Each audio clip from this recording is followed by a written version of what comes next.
Today we're going to do the VVT actuators on this Volvo XC70. It is a fairly common failure part, and they're actually fairly straightforward to do. This vehicle has 250,000 miles on it, so we just do a little bit of maintenance here and there.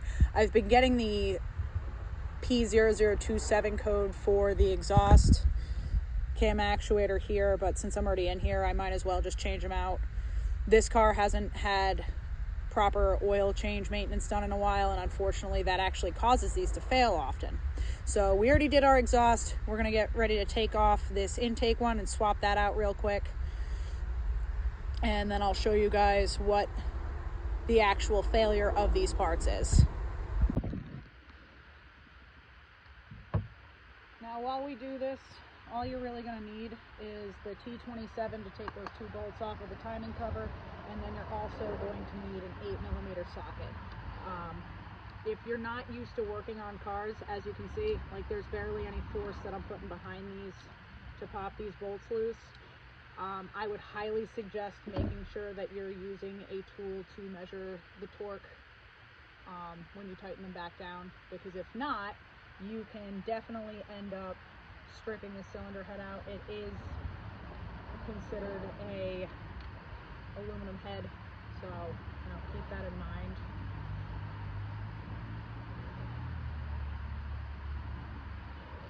I also like to make sure that the bolts go back to where they came from, so as I'm putting them up here right now, I am ensuring that each of these bolts is getting set in a way that I know which one was front, which one was rear. Now, like I said, these are easy to remove, and when I pull this one out, I'm going to show you what the main failure is. This car's actually going to need another oil change once this gets replaced here, specifically to try to save these a little more. See how easy that just popped off? And there's always going to be oil that drains back from these. I would suggest actually parking your car in a way that either it's level or you've got something ready to go to catch the oil. Oh, this one's not even put in proper. That's great. Okay, so as you see here, this is the gasket. Always replace these gaskets. You cannot reuse these. Reusing them, you're going to get a leak. As you can see, there's a filter right here. These filters are known for clogging, and on vehicles that haven't gotten consistent oil changes done, this does happen, and it actually slowly kills these valves.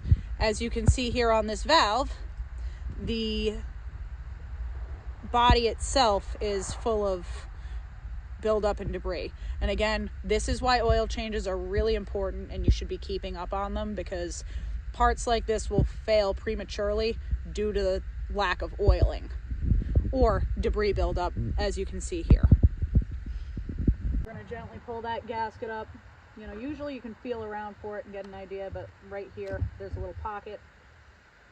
And like I'd mentioned, you may or may not see all the crap in there. Leaking oil. But that buildup causes a ruckus.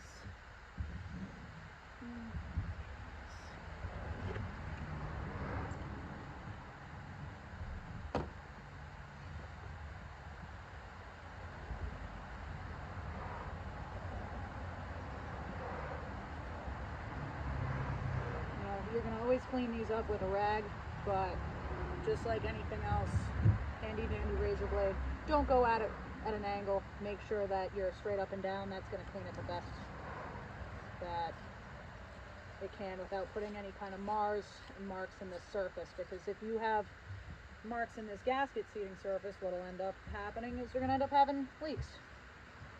You don't need RTV silicone or anything like that when you change these out, but you do need to clean the surface.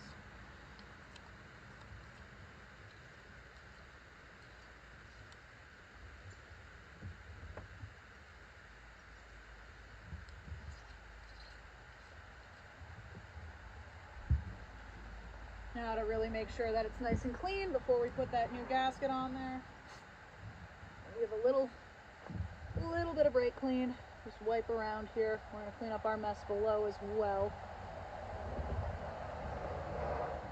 Because there was definitely a little bit of oil that poured out of this. Again, like totally normal thing that happens depends on these cars. It is better to always use OEM parts. As I mentioned earlier, this vehicle has 250,000 miles on it, so I'm not as worried. Prior to replacement, we always put them side by side, take a look, make sure that everything looks the same. This one itself is looking pretty good. That's great. I'll take our gasket, same thing. Now the installation of these gaskets is important to pay attention to because of the way that the oil flows through them. Okay, we want to make sure that we're putting our gasket on the same way that it came off. You know, again, make sure that you've cleaned your surface, and if you make a mess a little bit, that does happen. It's not the end of the world, but try to clean up after yourself before you put these on because you want a nice mating surface. If not, it's gonna leak. Now we're gonna put those bolts back in just the way we took them out. Same thing.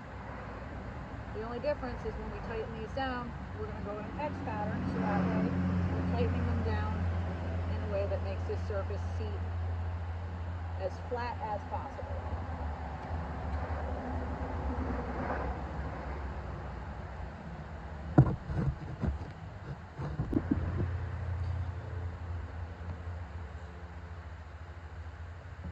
While we tighten these down, I've already mentioned this, we're going to go in a cross pattern, but we're going to be gentle about it.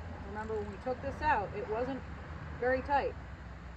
So once you've got these bolts seated all the way down, I would recommend going, barely a quarter turn at a time till you feel that that's seated.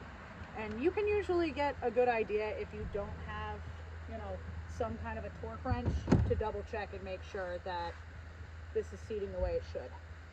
From here, we're going to plug our guys back in. We'll clear the codes and we'll start the car. Okay, so like I was mentioning earlier about these solenoids, how most of the time they fail due to debris clogs. You can technically take them apart because, as you can see right here, there is a torque spit to pull this solenoid out of its base. But I really want people to see what's here. So this little tiny screen here, if this screen gets clogged, that solenoid's not going to get enough oil, and it's going to starve the solenoid of oil and set a flag or the check engine light. So this is like the key of why we change our oil, because as you can see on this one, it's full of a whole bunch of metal particles and bullshit. And as I've mentioned before, I could complain about this left and right, but this engine has 250,000 miles on it, so a little bit of metal flakes really isn't the end of the world in my brain at this point in this engine's life. As you can see, if we put this more into the light, there's not much light you can see coming through that screen. So you put my finger over it now, and it wasn't getting enough flow. So that in turn probably killed this valve. Honestly, you could probably clean it, but I did not feel like it with the amount of miles on this engine.